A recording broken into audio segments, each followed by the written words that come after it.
Voilà, donc je vais ouvrir officiellement ce premier culte en ligne de notre belle église. Merci Seigneur. Et si vous le voulez bien, on va prier courtement et remettre ces moments au Seigneur parce que même si on est derrière un écran, la présence de Dieu est là. Même si on est derrière un écran, ça change rien au fait que Jésus est là avec nous.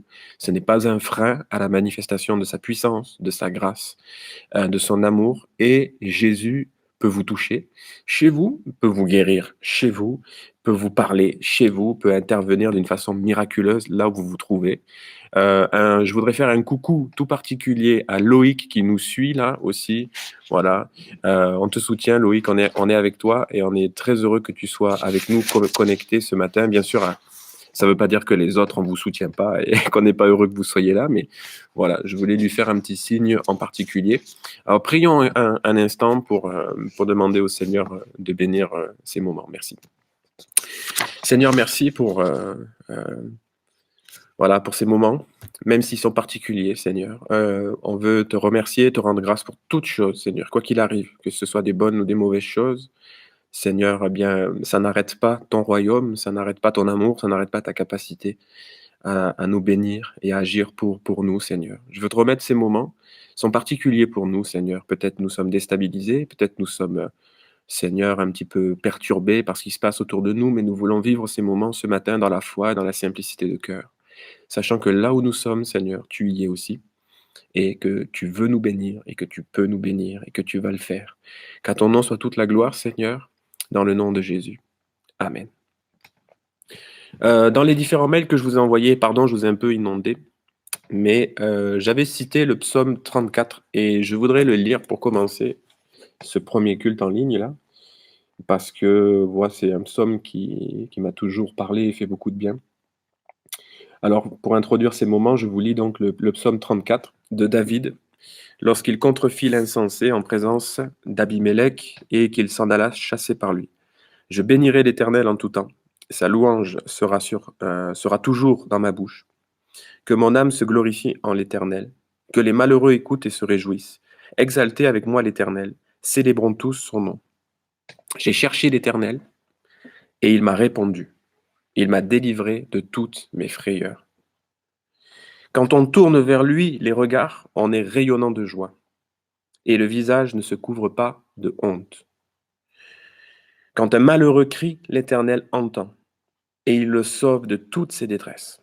L'ange de l'Éternel campe autour de ceux qui le craignent et il les arrache au danger. Sentez et voyez combien l'Éternel est bon. Heureux l'homme qui cherche en lui son refuge. Craignez l'Éternel, vous ses saints. Car rien ne manque à ceux qui le craignent. Les lionceaux éprouvent la disette et la faim, mais ceux qui cherchent l'Éternel ne sont privés d'aucun bien. Venez mes fils, écoutez-moi. Je vous enseignerai la crainte de l'Éternel. Quel est l'homme qui aime la vie, qui désire la prolonger pour jouir du bonheur? Préserve ta langue du mal et tes lèvres des paroles trompeuses. Éloigne-toi du mal et fais le bien. Recherche et poursuis la paix. Les yeux de l'Éternel sont sur les justes, et ses oreilles sont attentives à leurs cris.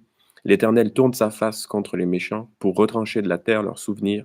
Quand les justes crient, l'Éternel entend, et il les sauve de toute leur détresse. L'Éternel est près de ceux qui ont le cœur brisé, et il sauve ceux qui ont l'esprit dans l'abattement. Le malheur, atteint souvent le juste, mais l'Éternel l'en délivre toujours. Il garde tous ses os, aucun d'eux n'est brisé. Le malheur tue le méchant, et les ennemis du juste sont châtiés. L'Éternel délivre l'âme de ses serviteurs, et tous ceux qui l'ont pour refuge échappent au châtiment. Amen. On va chanter ensemble. J'espère que vous avez tout ce qu'il faut. Ah. Normalement, ces chants, vous les connaissez à peu près. Chantons de tout notre cœur au Seigneur. Et puis, je vais enchaîner les 3 chants. Et à la fin du dernier, spontanément, là, chez vous, eh bien, commencez à louer le Seigneur pendant quelques minutes. Et ensuite, on ouvrira la parole de Dieu ensemble. Ah oui, une précision. Évitez de m'envoyer des SMS pendant le culte parce que ça sonne sur l'ordinateur. Ça me gêne un peu. Voilà, merci beaucoup. Ça me fait plaisir, mais 38 personnes de connectées. Bonjour à toutes et à tous. On va commencer par chanter ce premier chant, Quelle grâce incomparable.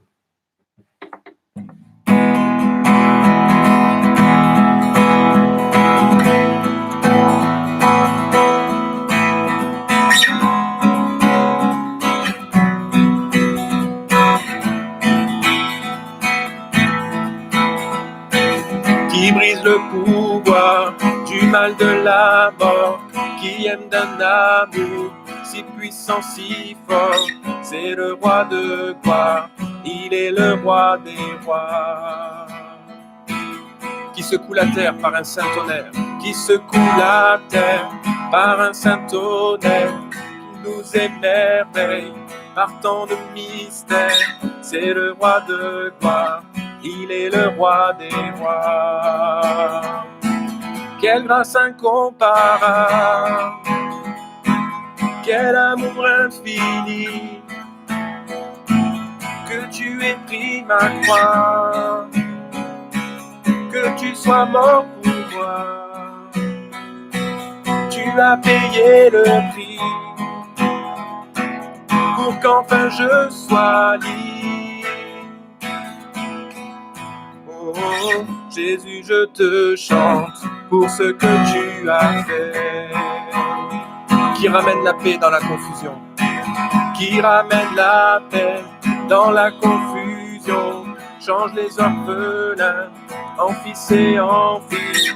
C'est le roi de gloire, il est le roi des rois, qui règne sur les peuples dans la vérité, qui règne sur les peuples dans la vérité, brille comme le soleil de tout son éclat. C'est le roi de gloire, il est le roi des rois. Quelle grâce incomparable, quel amour infini, que tu aies pris ma croix, que tu sois mort pour moi. Tu as payé le prix pour qu'enfin je sois libre. Oh, oh, Jésus, je te chante pour ce que tu as fait. Digne est l'agneau immolé, digne est le roi vainqueur sur la mort. Digne est l'agneau immolé, digne est le roi vainqueur sur la mort. Digne est l'agneau immolé, digne est le roi vainqueur sur la mort. Digne est l'agneau immolé, digne est le roi vainqueur. Quelle grâce incomparable, quel amour infini, que tu aies pris ma croix, que tu sois mort pour moi. Tu as payé le prix pour qu'enfin je sois libre. Oh, oh, oh, Jésus, je te chante pour ce que tu as fait. Jésus, je te chante pour ce que tu as fait.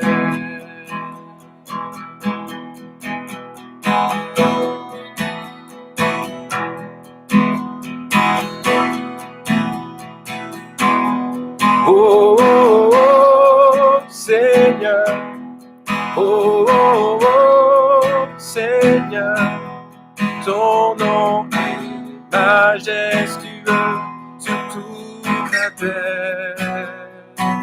Nous voyons percer l'aurore, nous voyons percer l'aurore, sur chacun briller plus fort. Nous t'attendons, te désirons, Seigneur. Nous voyons de l'Orient, nous voyons de l'Orient, le jour se lève, espère en toi, nous te cherchons, te désirons, Seigneur.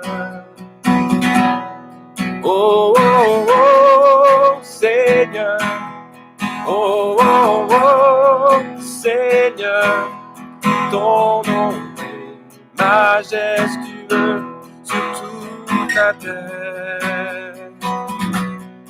Oh, oh, oh, Seigneur, oh, oh, oh, Seigneur, ton nom est majestueux sur toute la terre. Nous voyons tomber des cieux, nous voyons tomber des cieux, ces eaux qui viennent remplir ce lieu. Nous t'adorons, te désirons, Seigneur. Nous voyons tomber des cieux, nous voyons tomber des cieux, ces eaux qui viennent remplir ce lieu. Nous t'adorons, te désirons, Seigneur. Oh, oh, oh, Seigneur. Oh, oh, oh, Seigneur. Ton nom est majestueux sur toute la terre. Sur toute la terre. Oh, ton nom perce les ténèbres. Oh, ton nom perce les ténèbres. Oui, ton nom est la vérité. Oh, ton nom. Oui, ton nom. Oh, ton nom perce les ténèbres. Oui, ton nom est la vérité. Oh, ton nom. Oui, ton nom. Oh, ton nom perce les ténèbres. Oui, ton nom est la vérité. Oh, ton nom. Oui, ton nom. Oh, oh, oh, Seigneur. Oh, oh, oh, Seigneur. Ton nom est majestueux sur toute la terre. Oh, oh, oh, Seigneur. Oh, oh, oh, Seigneur. Ton nom est majestueux sur toute la terre. Sur toute la terre.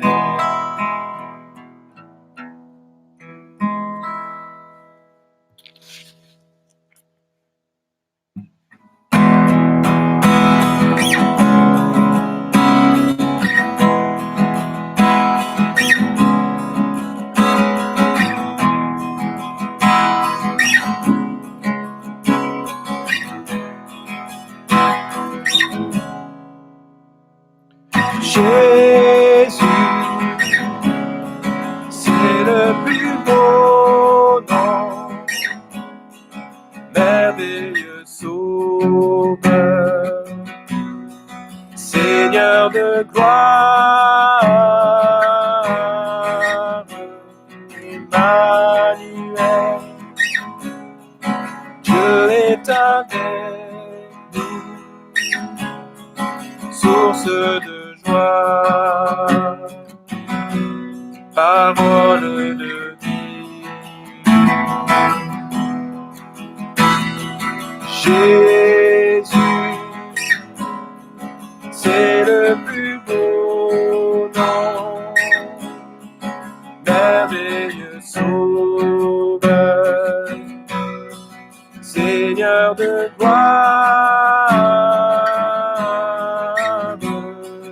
Emmanuel, Dieu est avec nous, source de joie, parole de vie.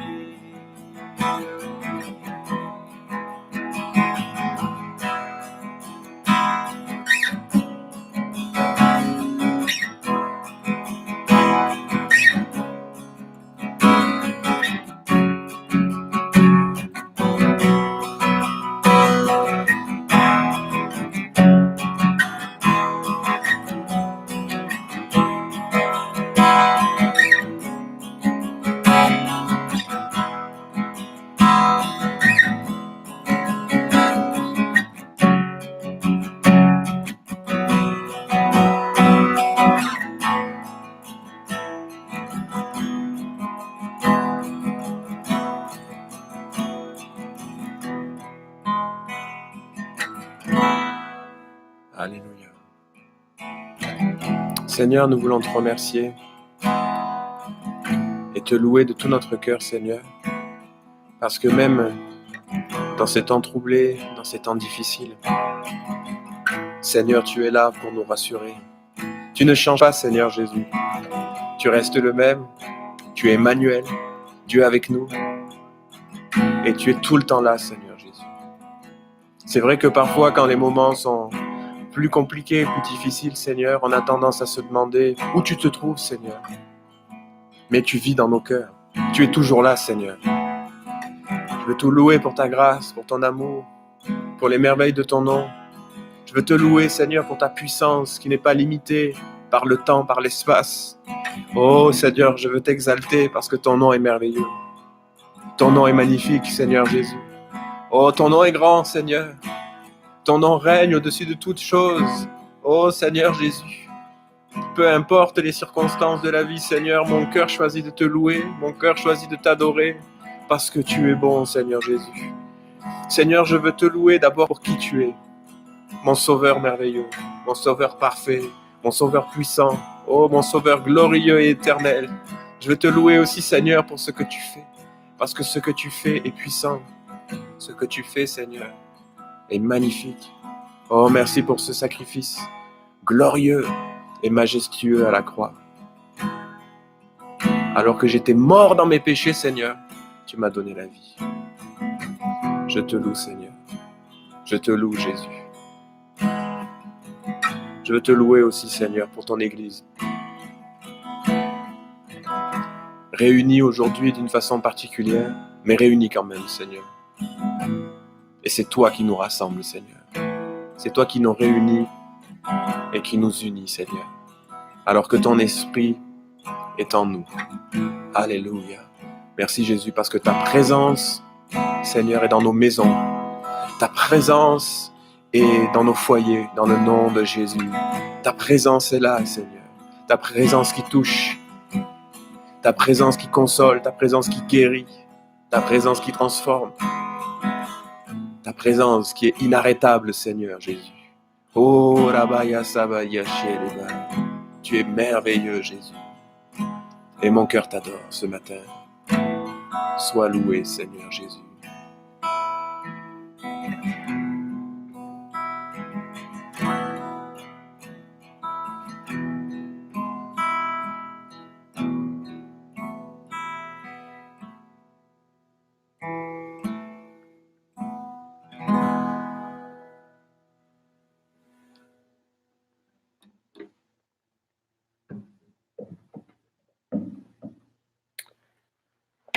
Alléluia. Merci, Seigneur.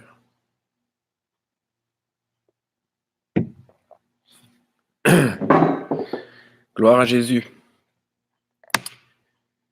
Voilà. Merci, Seigneur. Sa présence reste la même, même si nous sommes derrière un ordinateur. 42 connexions. Merci, Seigneur, pour vous toutes et tous qui êtes là. J'espère que le flux vidéo est bon et que vous suivez tout correctement. Alors, en fait, plusieurs choses avant de prêcher la parole.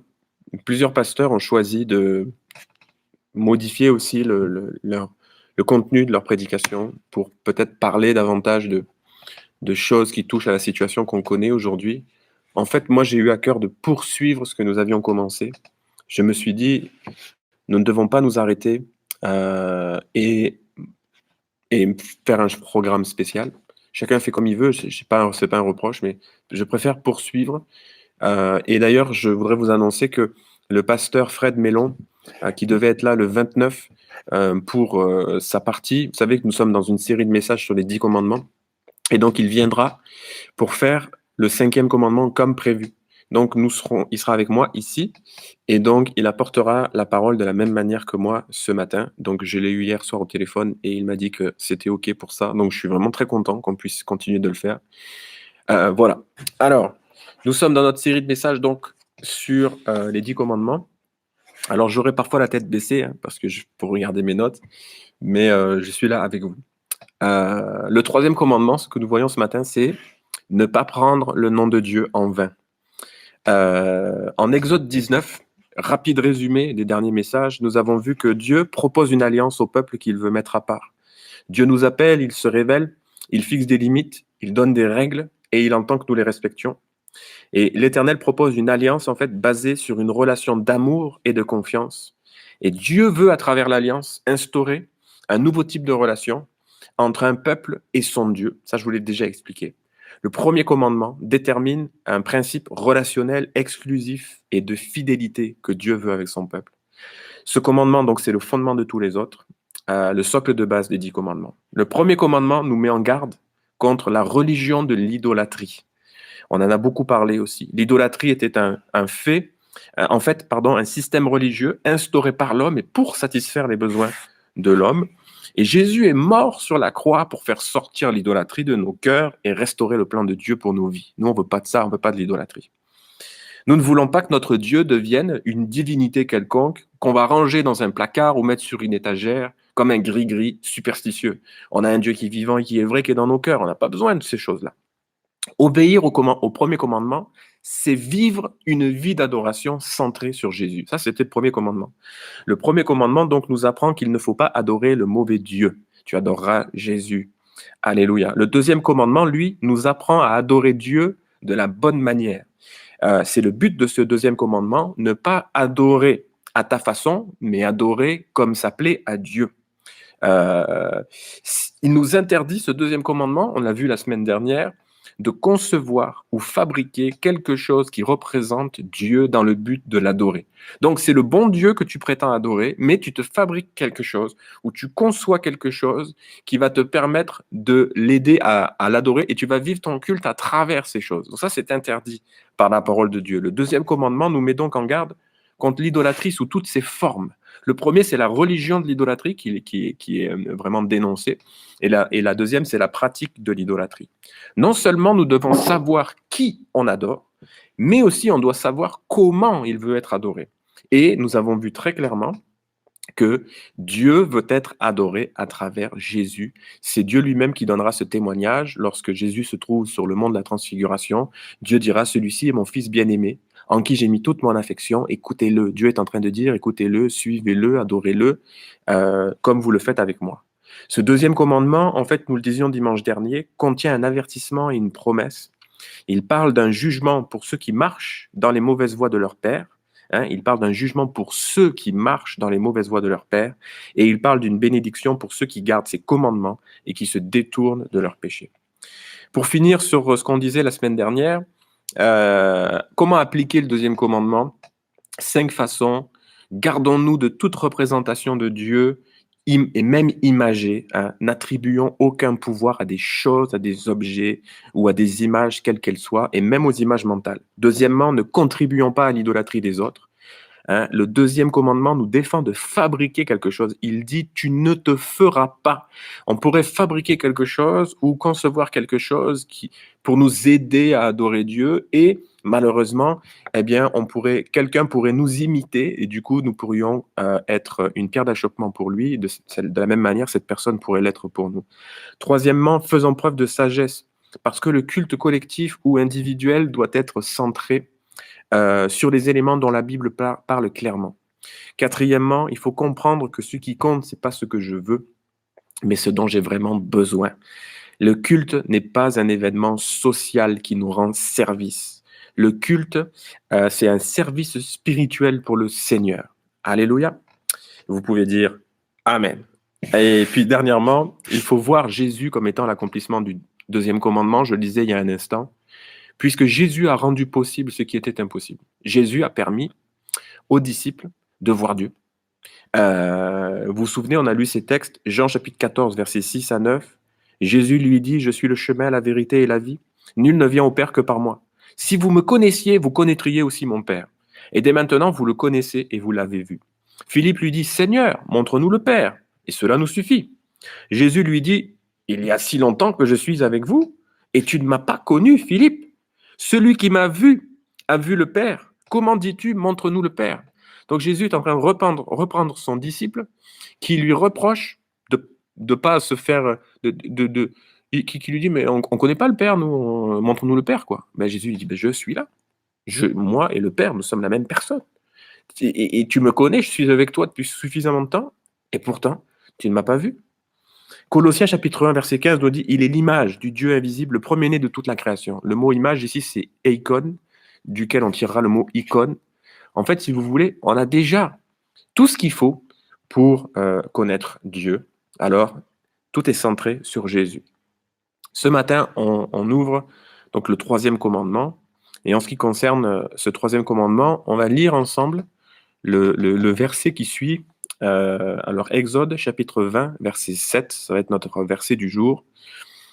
Tu ne prendras pas le nom de l'Éternel ton Dieu en vain, car l'Éternel ne laissera pas impuni celui qui prendra son nom en vain. Amen. Nous portons tous un nom qui nous a été donné par nos parents, la plupart du temps. Parfois, ça peut être par une autre personne, par exemple, lorsque nous n'avons pas de parents. Ça peut être l'état civil. En tout cas, nous portons tous un nom qui nous a été donné par quelqu'un. Et ce nom, c'est notre identité. Il représente quelque chose. Il ne sert pas juste à nommer qui nous sommes, le nom que nous portons. Notre nom dit beaucoup de choses aussi sur qui nous sommes et aussi sur ce que nous faisons. Si je vous parle, par exemple, du prince William d'Angleterre, William, vous savez toutes et tous d'instinct qu'il s'agit d'une personne importante. Il est le fils d'un roi et d'une reine. Il a une position sociale très élevée. Il est riche et célèbre. Bon, mesdemoiselles, il est déjà marié. C'est trop tard. Juste avec son nom, on peut déduire toutes ces choses. Mais qu'est-ce qu'on sait vraiment de sa personne? Nous pouvons avoir un aperçu de sa personnalité à travers des journaux, des reportages, des interviews, un aperçu de quelques qualités qu'il peut avoir, mais c'est tout.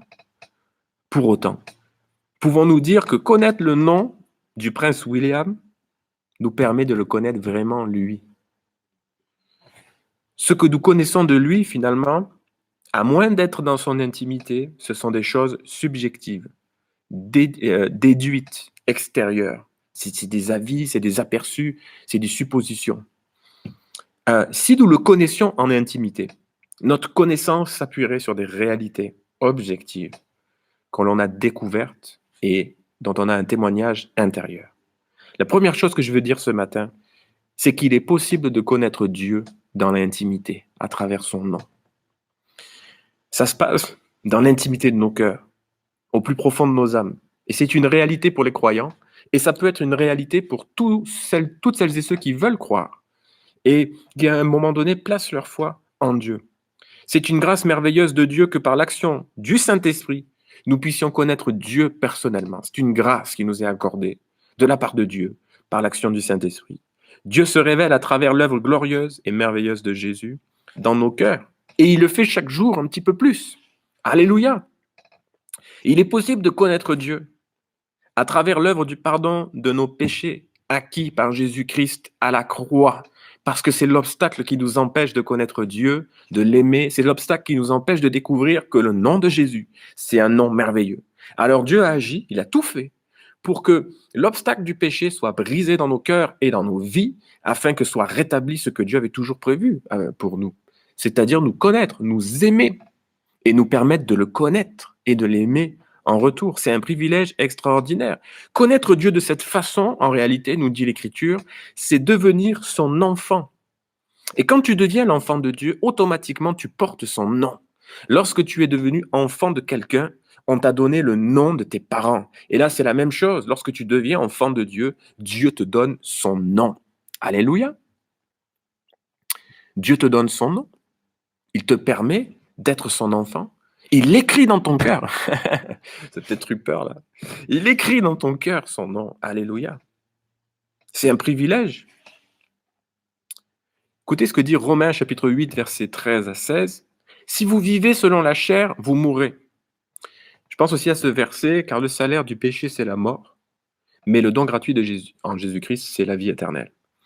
Si vous vivez selon la chair, vous mourrez. Mais si par l'esprit vous faites mourir les actions du corps, vous vivrez. Car tous ceux qui sont conduits par l'Esprit de Dieu sont fils de Dieu. Ça marche aussi pour les filles, bien entendu. Et vous n'avez pas reçu un esprit de servitude pour être encore dans la crainte, mais vous avez reçu un esprit d'adoption par lequel nous crions Abba, Père. L'Esprit lui-même rend témoignage à notre esprit que nous sommes enfants de Dieu. Dieu t'a adopté. Lorsque tu as fait le choix de confier ta vie à Jésus, Dieu t'adopte comme son fils, comme sa fille. Il se réjouit que tu fasses partie désormais de sa famille et que tu portes son nom. Dieu est fier que tu portes son nom. Dieu est fier d'avoir donné Jésus pour toi, pour que tes péchés soient définitivement pardonnés et que tu accèdes à une vie nouvelle, déjà ici-bas, mais aussi pour l'éternité. Dieu dit, tu es mon fils, tu es ma fille. Ne laisse personne te dire le contraire. Ce que je veux dire, en partageant aussi toutes ces choses, c'est que Dieu veut nous révéler son nom. Et c'est l'œuvre du Saint-Esprit qui le fait. Je veux aussi te dire que Dieu veut ensuite que tu le portes, ce nom, et que tu comprennes ce que ça implique. Nous allons donc parler ce matin du respect, de l'honneur, de la révérence que nous devons au nom de Dieu. Alors, les 2 premiers commandements sont vraiment fondamentaux pour comprendre 2 principes de base. Le premier, c'est que Dieu nous interdit d'adorer des faux dieux. Il nous faut adorer le seul vrai Dieu. Et deuxième principe, Dieu nous interdit d'adorer de la mauvaise manière. Il veut déterminer lui-même comment il se rend visible, et on l'a vu, il se rend visible à travers Jésus dans nos cœurs. En ce qui concerne le troisième commandement, nous devons comprendre tout d'abord ce que la Bible dit à propos du nom de Dieu. Parce qu'on pourrait croire qu'en arrivant au troisième commandement, tu ne prendras pas le nom de Dieu en vain, on peut un peu se détendre. Là, on nous a parlé beaucoup d'idolâtrie, beaucoup de choses.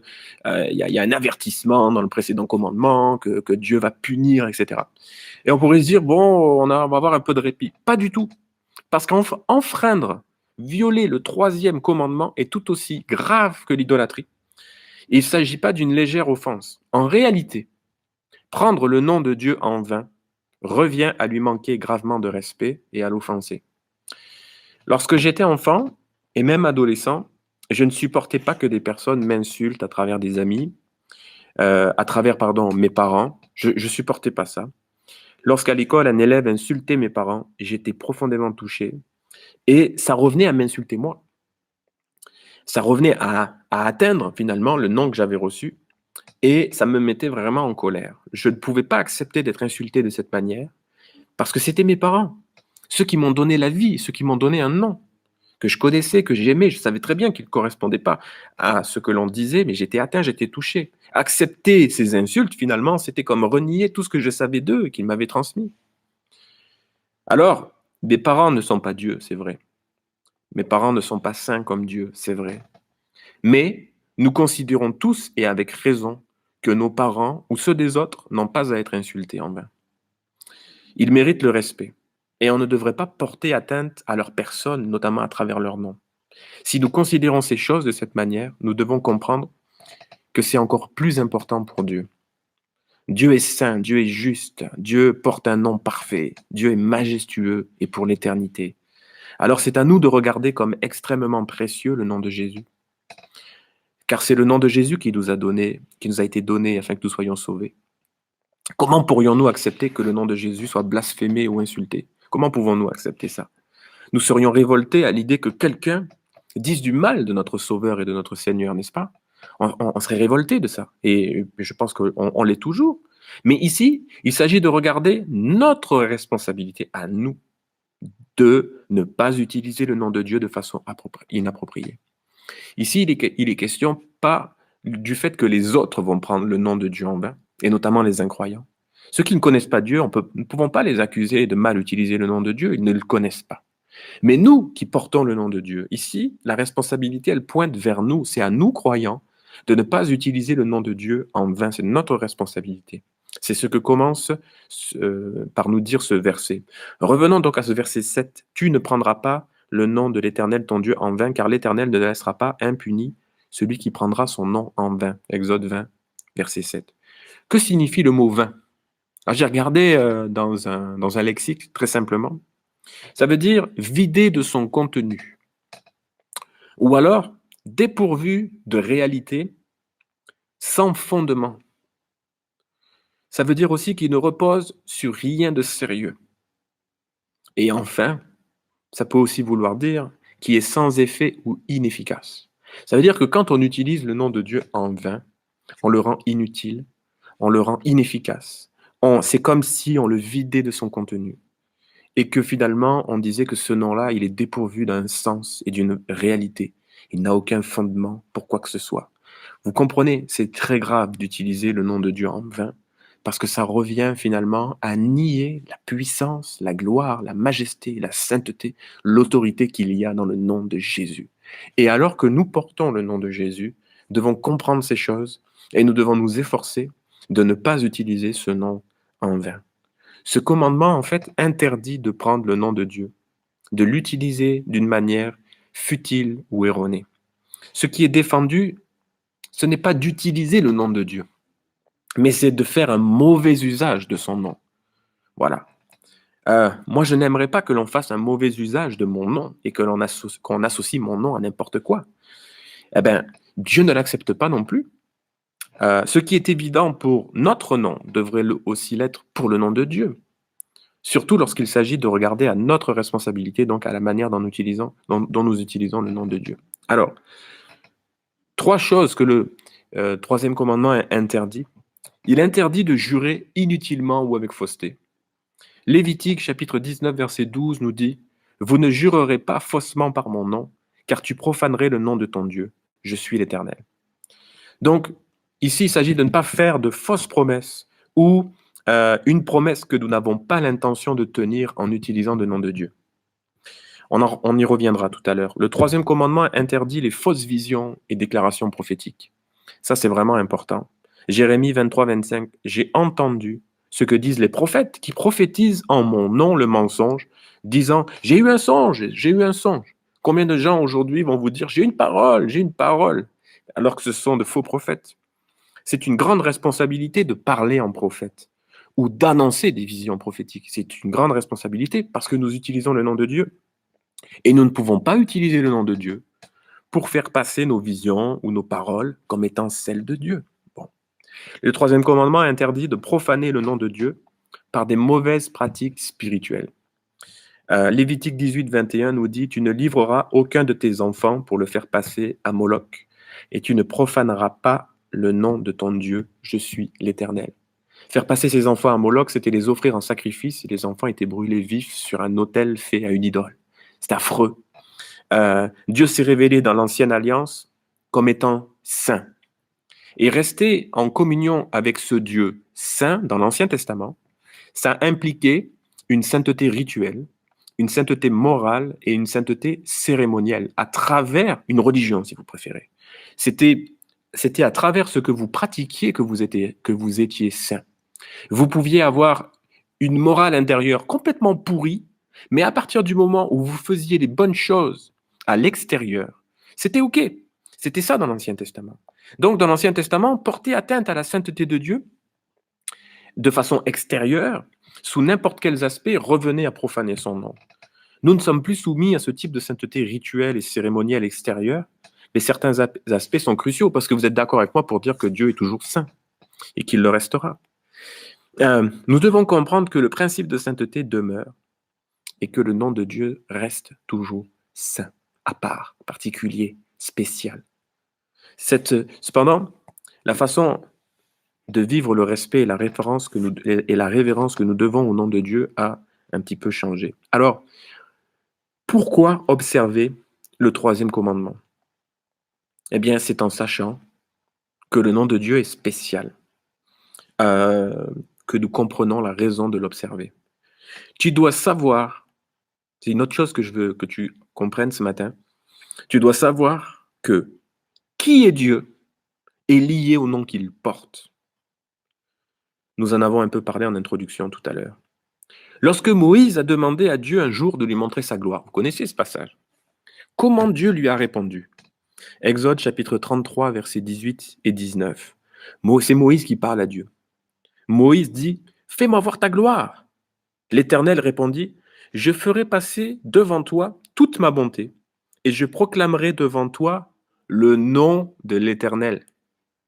Je fais grâce à qui je fais grâce, et miséricorde à qui je fais miséricorde. » Bibliquement, ça c'est important, parce qu'on entend tellement de choses là-dessus, bibliquement, voir la gloire de Dieu Écoutez bien, bibliquement, voir la gloire de Dieu, ça revient à entendre son nom. Alléluia! Et vous pouvez dire un grand Amen. Voir la gloire de Dieu revient à entendre le nom de Dieu. Voilà aussi pourquoi il est si important de comprendre le fondement du troisième commandement. C'est comme sur le mont Sinaï, en Exode 19, dont nous avons parlé lors du message d'introduction, le peuple a vu la gloire de Dieu sur la montagne. Mais il n'a pas vu Dieu. Il a vu la gloire de Dieu sur la montagne. Il a vu la fumée, les éclairs, le tonnerre, il l'a entendu. Les choses ont tremblé. Ils ont vu des choses. Il y avait de la fumée, de la couleur et tout ça. Le peuple a vu la gloire de Dieu sur la montagne parce que le peuple a entendu la voix de Dieu résonner et leur parler. C'est pour ça qu'ils avaient peur et qu'ils tremblaient. Donc voir la gloire de Dieu, ça revient à entendre son nom résonner dans nos cœurs. Tu veux voir la gloire de Dieu? Tu veux voir sa puissance se manifester dans ta vie? Demande-lui d'entendre sa voix dans ton cœur et de la laisser résonner. Parce que quand sa voix résonne dans ton cœur, tes péchés tremblent, tes liens tremblent, les fondements de tes forteresses sont ébranlés et toute chaîne, tout lien ténébreux est brisé dans ta vie au nom de Jésus. Parce que quand ce nom est prononcé, tout éclate, tout explose spirituellement et tu es délivré. Beaucoup de gens veulent voir la gloire de Dieu, mais n'ont pas compris le respect qu'ils devaient à son nom. Tu ne peux pas voir ou connaître la gloire de Dieu dans ta vie si tu bafoues le nom de Dieu, c'est pas possible. Partout dans la Bible, le nom de Dieu est exalté, élevé, chanté, avec des termes beaux et élogieux, particulièrement dans les psaumes. Je vous invite à parcourir les psaumes et vous allez voir comment il est parlé du nom de Dieu. Je voudrais juste vous citer un verset parce qu'on n'a pas le temps. J'avais beaucoup d'autres versets à vous lire, mais je veux juste en citer un. Psaume 8, verset 1. Au chef des chantres, sur la guitite, psaume de David, l'Éternel, notre Seigneur, que ton nom est magnifique sur toute la terre. Ta majesté s'élève au-dessus des cieux. Lisez les psaumes et vous allez voir de quelle manière, les psalmistes utilisaient le nom de Dieu dans leurs psaumes pour le glorifier et l'exalter. Avant de conclure, je voudrais vous dire 3 choses pour mettre en pratique le troisième commandement. On va finir avec ça. Premièrement, on en a un petit peu parlé dans les 3 versets que j'ai cités juste avant, du Lévitique notamment. Premièrement, pour mettre en pratique le troisième commandement, il ne faut pas employer le nom de Dieu pour soutenir le mensonge. Par exemple, quand on jure de dire toute la vérité, des fois ça nous arrive, on parle avec quelqu'un, on lui dit oh, je te promets. Peut-être qu'on ne dit pas je te jure, parce que bon, on dit oui, on n'a pas le droit de jurer, etc. Mais on dit quand même je te promets, je te dis la vérité, je ne te mens pas. Devant Dieu, des fois même on ajoute ça.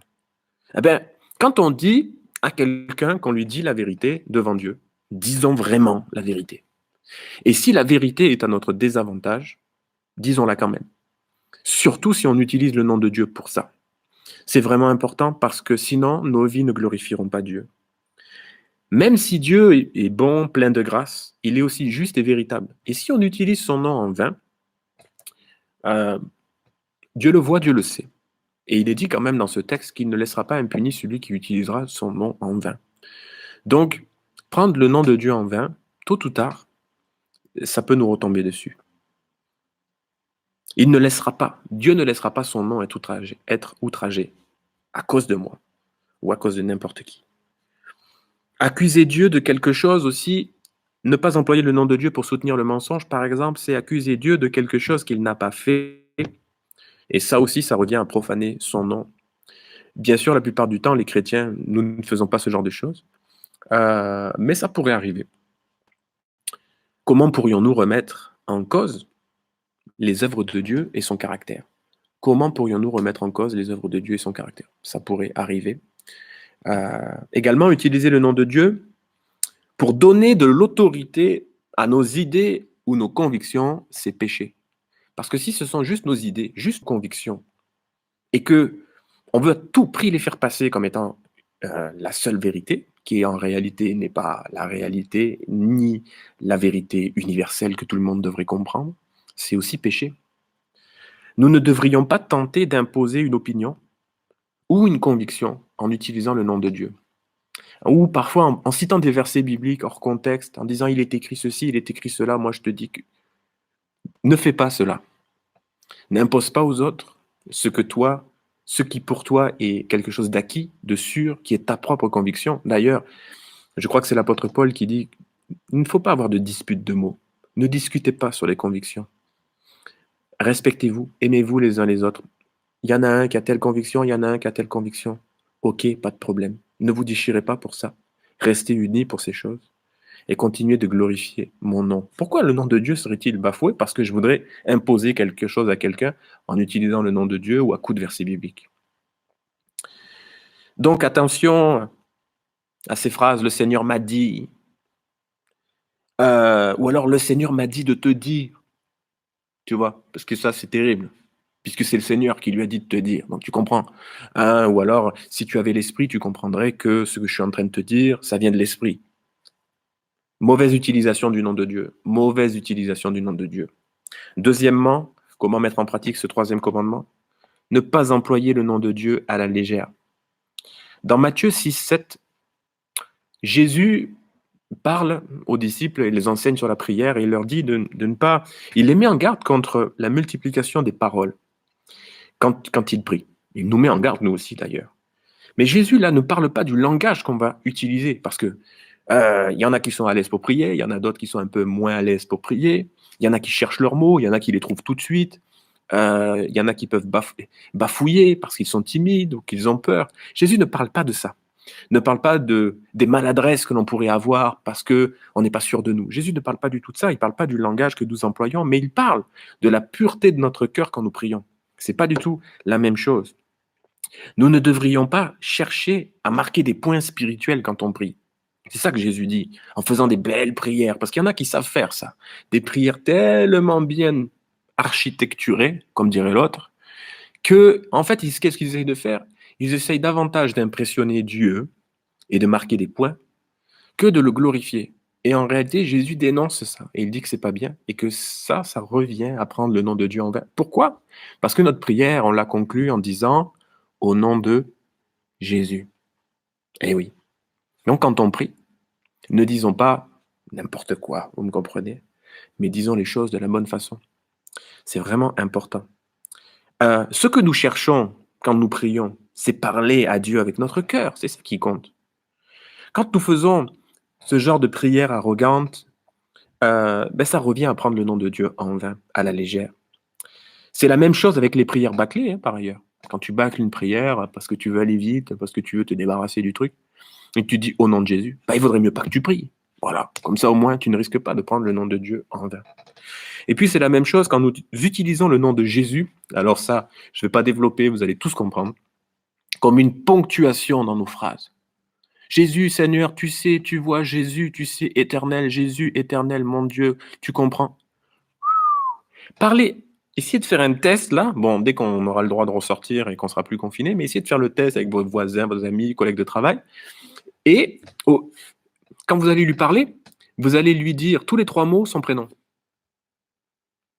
Et vous allez voir, à un moment donné, il va vous dire « Oh, il t'arrive quoi aujourd'hui? Pourquoi t'arrêtes pas de me répéter tous les 3 mots mon prénom? Je connais mon prénom. » Et vous allez voir que si vous continuez, ça va l'irriter. Moi, si vous faites ça avec moi, ça va m'irriter, vous voyez. Donc je me dis, Jésus, des fois, quand il nous entend prier, il doit se dire « Boy, pourquoi il n'arrête pas de me dire Jésus, Jésus, Jésus, Seigneur, tu sais, tu vois, éternel. » Ben oui, je suis ton Dieu. Parle-moi normalement. Comme ça, tu ne risqueras pas de mal utiliser son nom. Bon, bref.